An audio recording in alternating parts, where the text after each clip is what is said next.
Felipe, Elon Musk or Jeff Bezos? Jeff Bezos. I'm an e-commerce guy, so I have to admire whoever did for the first time the things that I'm trying to do now. Overtime or working on weekend? Overtime. I want my weekends to be with friends and family. Doing what? Going out, having dinners, talking, Cool. practicing sports. I'm a big fan of sports. Read a book or listen to podcast? I would say read a book, but it's not true.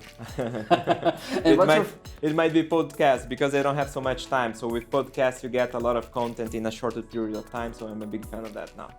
And what's your favorite book? My favorite book, I know the name in Portuguese, is Previsivelmente Irracional. I think in English is something irrational unpredictability. Oh, that sounds cool. And what's it about?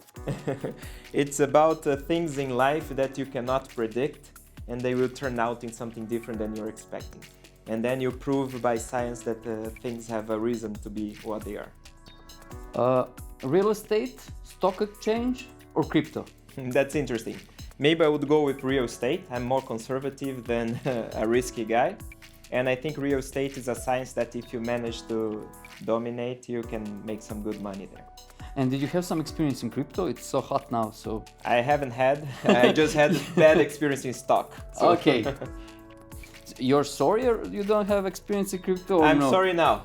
It's easy to say now. But 2 or 3 years ago, I wasn't sorry. I was sure that wherever I was putting my money, mainly real estate, was good. Instagram or TikTok? What is TikTok?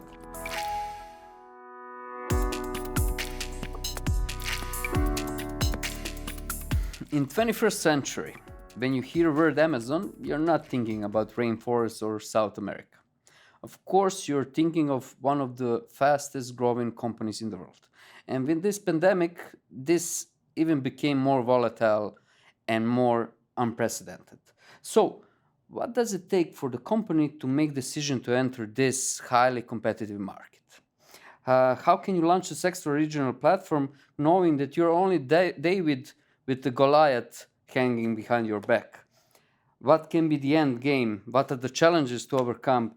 So I asked so many questions and we haven't even started this chair talk. So because of this, without any further ado, I welcome Felipe Alves, COO of one specific fruit, tropical fruit, ananas. Thank you very much. Pleasure to have you here today. Thank you. It's my pleasure to be here. And at the beginning, tell me, why ananas? That's a question that I don't have the answer. I'm sorry about that. When I came to Ananas, which was between the project in BCG, that I will elaborate more about it, and the implementation of Ananas, the definition was done. Before it was just Delta Holding e-commerce company, and then I arrived with Ananas. It's an easy name to pronounce. It's catchy. It's the same translation everywhere in the world, maybe just Cool. not in English, but in Portuguese, in Spanish, in Italian, in Serbian, in many different languages, ananas means the same thing. It's a fruit that most people like, so I think there is some reasons like this behind. Cool. And you mentioned BCG, and that's where I want to go next. I want to touch base with your career. You're Brasileño, is that a real word? Brasileiro. Brasileño, okay. But you're now in Belgrade. Yes. So tell me how this happened. It's a very interesting story. I lived in many different cities in my life, even outside of Brazil. I was a consultant most of my time, 12 years as consultant, 8 years as consultant working in Boston Consulting Group, which is BCG. I was living in New York when Delta Holding hired this project from BCG to say, we want to go into e-commerce. We want to develop something in this area. COVID was taking place last year, unfortunately. And e-commerce was one of the words that were being spread all over the place, that everybody was locked at home and had to find some way to continue selling or to continue buying things, etc. So in BCG, I was one of the partners responsible to do e-commerce projects all over the world. I had on-the-ground experience in Mercado Libre. I was a director of logistics in Mercado Libre. And at that time, I was with several clients in Europe, also in Mercado Libre, also in Africa, in Asia, How in long the ago US. how long ago was that story with Mercado Libre? I think that. It was 2017. Okay. I'll get to that point. So just closing to Serbia, when we did the project in BCG supporting this development of Ananas, I was on the other side as one of the experts there in BCG. And in the end of the project, I wanted to change my career. I wanted to leave BCG, and Ananas was the first thing I looked at for. So I fell in love with the idea, with the concept, with trying to build an Amazon from scratch here in the Balkans and bringing these amazing things that we had all over the place, but not necessarily here in the Balkans. I talked to the guys in Delta Holding, and we quickly made an agreement for that. So going to Mercado Libre. Yeah, that is very interesting to me because I know it's a huge market, and I'm sure, and South America, Brazil, it's not that defined in terms of how you do business. It's a very big market. I can imagine it was a very interesting story and very intensive story to tell about Mercado Libre. It was indeed. I was also a consultant in BCG doing my project from Mercado Libre. Mercado Libre was a big company already in Latin America, the leading marketplace, but they had a huge gap in logistics services. Basically, if you wanted to buy something in Mercado Libre, no matter the countries they were operating at that moment, you would only rely on the local postal operators, which in Latin America is terrible service and very expensive service, or you would have to find a way to meet the seller and to get the products from their hands. But we're talking about Latin America, Brazil, so you could be kidnapped, you could be robbed, it's crazy. So when Amazon threatened Mercado Libre by entering more aggressively in Latin America, they hired BCG to define their whole logistics strategy. I was part of that project. After the project, I was invited to join Mercado Libre as their strategy logistics director, and I basically implemented all of these ideas there. It was in 2017 when we started the ideas and the conversations and the idealization of this logistics strategy, until my journey lasted until the middle of 2019, where we had the chance to implement, to bring amazing service level to customers and to change completely the landscape of the logistics in Mercado Libre. So 2 years, right? 2 years total journey there. And looking from this perspective, what was the biggest challenge in those 2 years? Can you pinpoint just one? Yes. First, there is no silver bullet, as there is not here in Serbia for you to say, oh, I'm going to implement fulfillment services and this will fix all of the problems in logistics.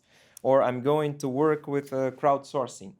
It's a combination of several multiple initiatives that you have to implement at the same time, combine all of them together, and then you are going to make the difference. Because every route, every region, every particular merchant, every customer, they have different needs, and you have to give a portfolio of solutions for them to actually deliver what you were expecting. If you focus only on one thing, you're going to lose a lot of time and give the chance to competitors to actually implement the whole portfolio of services, and you're not going to make the difference.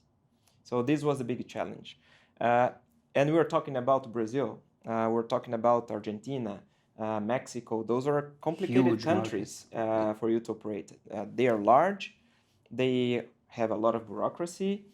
They have issues with violence and criminality. So, for example, to connect São Paulo to Rio, you should predict that at least 1% of your merchandise will be stolen in the middle of the way. Wow. That's the risky fee that the carriers charge us, for example, in Latin America. So it's crazy. Incredible. So we are moving to Ananas. Let's slice it. Where are you now with the platform? In June 2021, we launched the platform to start the testings just with friends and family. We had most of the development done from the technological side and also from the operation side, but there's still a lot to be improved. We kept these testings until November when we removed the mask. So any curious person that heard about Ananas and tried to access ananas.rs, they could actually buy and do transactions in Ananas. And now we are starting the public campaign. So we are listening in radios, you're seeing on TVs, you're seeing social media.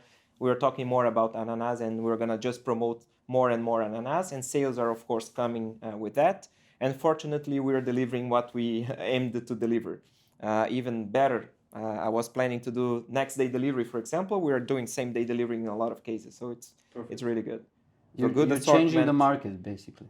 That's our mission, to actually try to bring to this market something that we haven't seen before, that other companies are trying to do, but for several different reasons, they are not doing this in the speed that is required or that is demanded by the customers. We're trying to be very aggressive in our implementation, in our strategy, and try to deliver everything as fast as possible with the highest standards of quality. So we will come to the platform itself, and I want to deep dive into that. But before that, I want to talk a bit on the business side, and I want you to share me how the company that is a regional leader like Delta, how company decide to build a regional online market of this magnitude, even though Delta is not working in this domain. How you come to this decision? Delta is actually very flexible and I would say with several different focus in terms of business. So they are adapted to any opportunity that pops up in front of them. Regarding e-commerce, we should remember that 2020, when they decided to invest in this market, it was the year of COVID. And with COVID, everybody was talking about e-commerce. People were locked in their houses. They had to reinvent their dynamics, their habits. They started to buy more online. Even whoever never bought something online started doing this during the pandemics. And when they looked at the market that they were inserted, especially Serbia and some other countries here in the surroundings, e-commerce was not so developed in terms of services, in terms of value proposition to the customers. So it was kind of a no-brainer decision to do something in this space, and that's how everything started. And they were very clever and humble enough to say, we never did that. It's very different from the other business that we are used to work with. So they decided to partner with BCG to shape the best strategy possible for them to not only do that in the right way, but find a way to do it fast. Because we knew that time was going to be a very important thing, either to help us to succeed, implementing everything fast before the others, or if we lose so much time, the others would come first and we would miss this opportunity of creating something great for this market. So, where you innovating mostly are logistics, right? Not necessarily logistics. I think it's a combination of multiple elements together. So I can say logistics is one of the pillars. It's something that it's very easy for you to say, I tried to buy something online and I didn't have a good experience. It took so long for the products to arrive, or the stock was not available and I was informed 7-10 days after my purchase, which actually drives to a behavior that is only seen here in Serbia. 90% of the sales are cash on delivery. I was not used to that when I came here to Serbia. I actually was fighting against cash on delivery, but we cannot fight against the status quo now. We can shape it for the future, but we cannot fight against it. But we're also working on giving a huge assortment for good prices for the merchants. We are thinking and designing about the best possible loyalty program, which is going to be a combination of our value proposition and some partners that we're working together to deliver the best experience to the customers as well. But for sure, logistics is where we are investing a lot of money. And what are the biggest challenges there when you're looking for from this market? What you need to fight? How to overcome something that is entrenched, some problems? So if I think about my logistics issue, we have some traditional carriers, for example, that are working for e-commerce. And when you do some research with the population, the traditional customers, they have a lot of things to complain about the services or the dynamics. It's not necessarily because they are bad, but I think the whole process and architecture of that is not properly designed.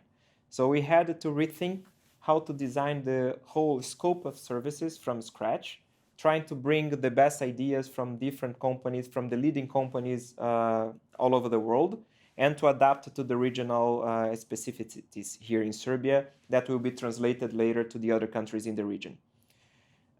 It's very hard for us in a country that is small to live with a D+3, D+4 delivery.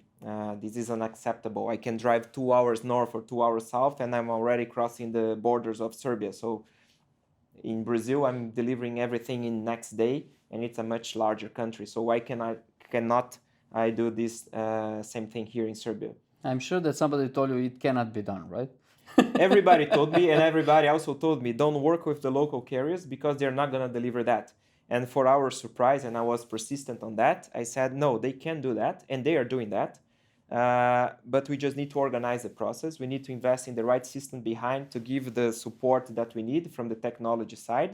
We need to define very well the process, the cutoff times, the logic of the fulfillment services. We need to combine with some flexibility on the delivery methods. So all of these together, you use the resources that exist here, combining with something else, for example, crowdsourcing, and then you will create an ecosystem that can deliver what you see in everywhere in the world. You mentioned technology, and I'm sure you're going to agree with me that Serbia is very well suited with a technical talent. And that with that premise, you can say it's easier to build something technological, but is it really? I want you to tell me from your perspective when you need to come to certain decisions. I'm sure you have a great team working on the product, but I want to hear from your perspective when you're making decisions what to develop next, what to do next, how you make those decisions, and how you move that to the technological people, to the engineers, how you communicate that with them, and how you what is the end goal of that, what is the end product of that? Okay, first to talk about the Serbia and the tech team that I'm working and in direct relationship here. It's really truly amazing.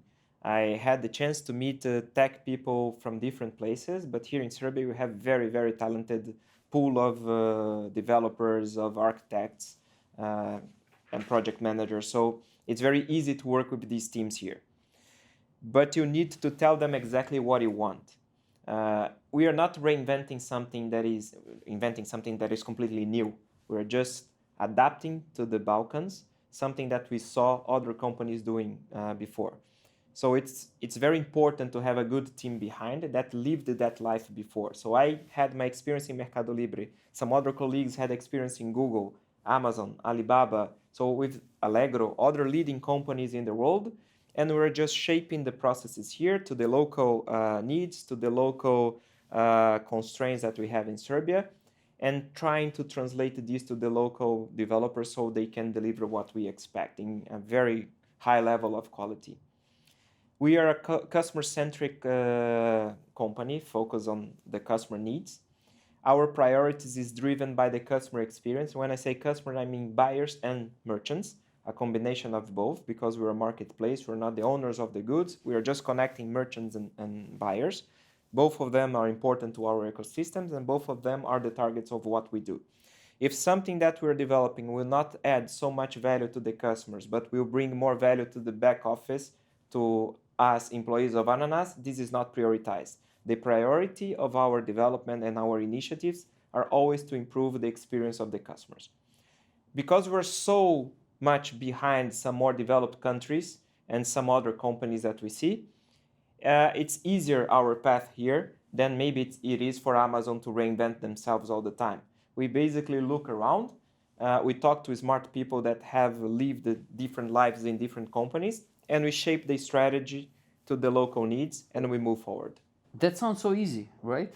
Is it? It is. Actually, it is easy to copy the leaders if I had 20 years to do that. But I only have one, so it's extremely challenging, actually. Put all of these ideas that they took 20 years to develop, to test in their markets, to improve, to enhance, etc., go into the level of details that is required only in 1 year, as we put ourselves as a target to go live. It's really, really challenging. And I'm really proud of the work that we did together, ourselves, our partners, our tech partners, and it's amazing. So you told me how you're like looking for the best practices and implementing it in Ananas. Uh, I have a question regarding because you're going to see what is missing in this market and put it out there. But how you anticipate for the users that they need something and they don't know they need that? How you educate them in front? How do you do Upfront, that? how to think about their needs when Yeah, uh, we used to say that a lot, either in Mercado Libre or in BCG or in any other company, that doing the customer research or customer discovery, asking them what they want, is not the best practice, because what will make the difference for the customer is something that they haven't been exposed to, so they're unable to tell that to you in a questionnaire. but I'm sure that you cannot just copy from one place to another No. because there is completely different market, different people, culture. So you need to adjust it for the local market, right? Exactly. And how we did that. The ideas and the principles behind, they are more or less the same. What you have in bol.com in Netherlands, what you have in Allegro in Poland, what you have in Amazon in several countries, in Mercado Libre in Latin America, the principles behind are more or less the same. The details are different on the implementation. So we had to combine all of these ideas, experts that came from different parts of the world, with a very strong local team that was leaving somehow the logistics, that was leaving the marketing, commercials, that understands what customer needs, what customer values and don't value here in the local market. And we combined these ideas together and we shaped it to the unique value proposition to this market. So this is the challenging piece of work. I, with my experience from Mercado Libre, cannot do at all Ananas alone. Someone else that comes from Amazon and arrives here cannot do it alone. We need to combine the local knowledge with the experience from abroad and build something that is going to actually drive the difference here and will make us win. Is there one thing that you think will disrupt the market from your side? From my side, I would say for sure logistics is going to disrupt the market. In the first days of sales that we had so far, all the comments that we saw in LinkedIn is, I'm surprised, same day delivery is a reality in Serbia. I wasn't I dreaming about saw it. so many of those. So I believe that logistics is something that we see in the first moments.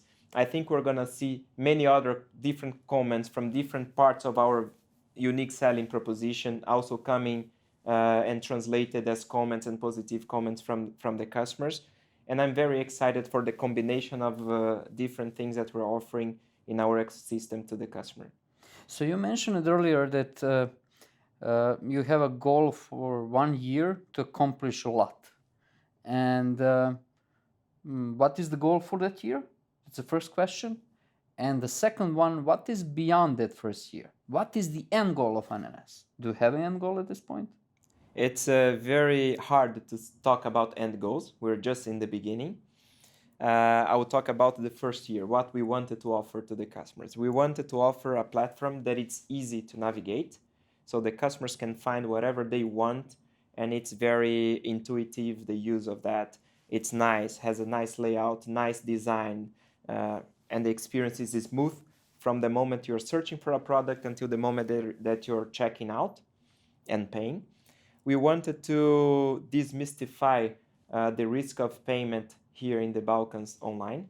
So we partnered with a very strong local player that is our fintech arm here.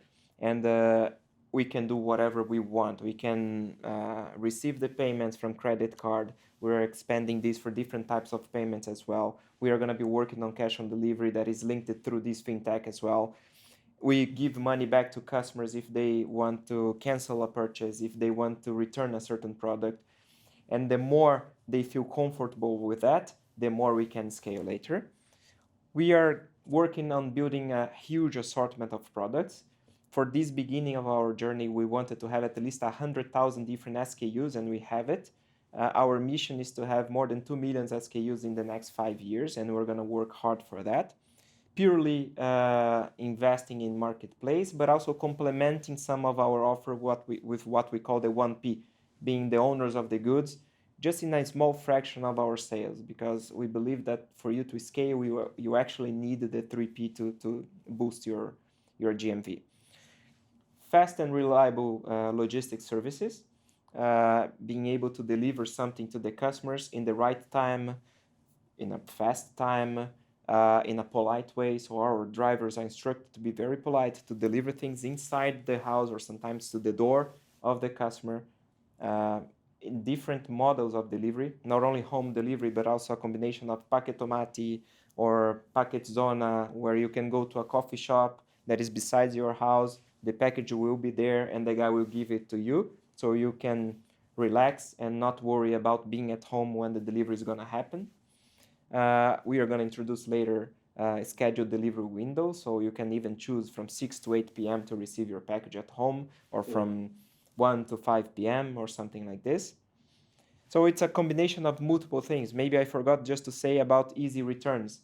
You build the trust in e-commerce companies if you can also establish this easy return process. This is something that we invested a lot.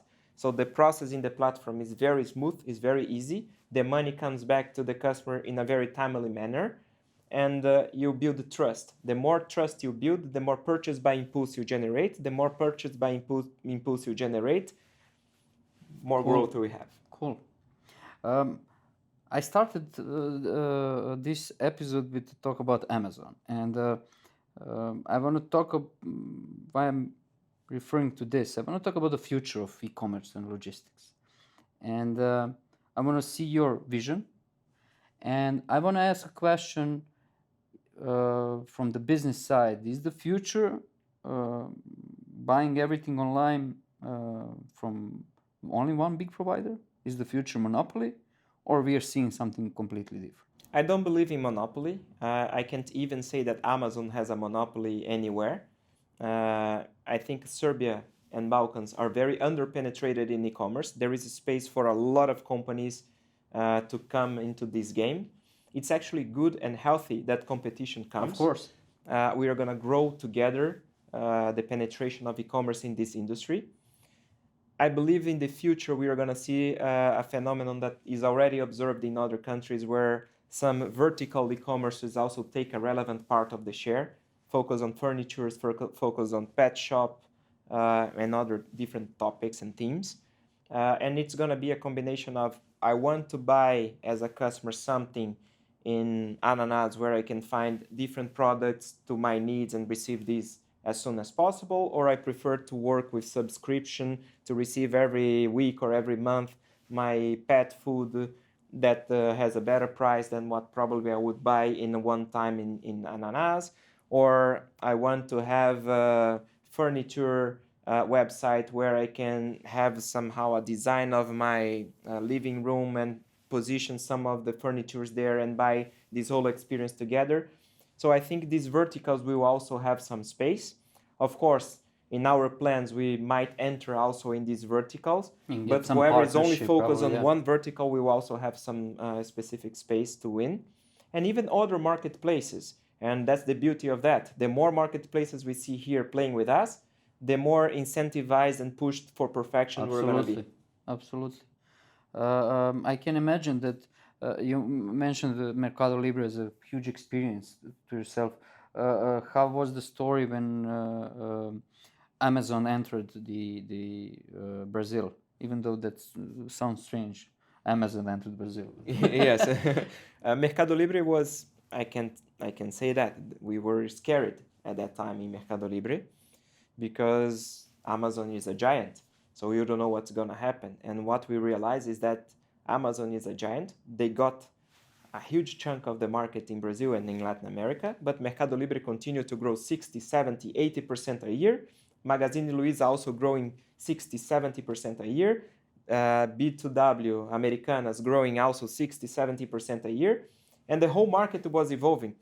And it was interesting to see how the competition was actually shaping the whole industry for growth, and not to define a winner and a loser in this market. So I really believe that it's not a monopoly that will shape the end of the story in the e-commerce here in the Balkans. I think it's a combination of several winners playing in its different selling propositions and winning together. Yeah, and probably the users will be the biggest winners of all, right? Of course.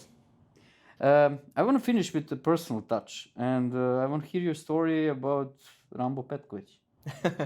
It's very interesting because when I was making the agreement to come to Serbia to live here, the only thing I knew about Serbia at that time was Rambo Petkovic, because I'm a big fan of Flamengo, the best team in the world. And I used to go to stadiums to see Flamengo playing, and Rambo was the big star in my team at that moment. And when I arrived here in Serbia, I had a dream to meet him in person, but I could never imagine that we would become friends. And I'm friends with Rambo. His daughter is my Serbian teacher now. Moj srpski je malo, but I'm trying to study more. You're getting there. You're getting there. I'm getting there.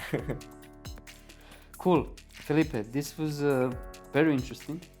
I enjoyed a lot. And for you out there, subscribe. See you next Thursday. And that's it for today. Thank you so much. Thank you. It was a pleasure.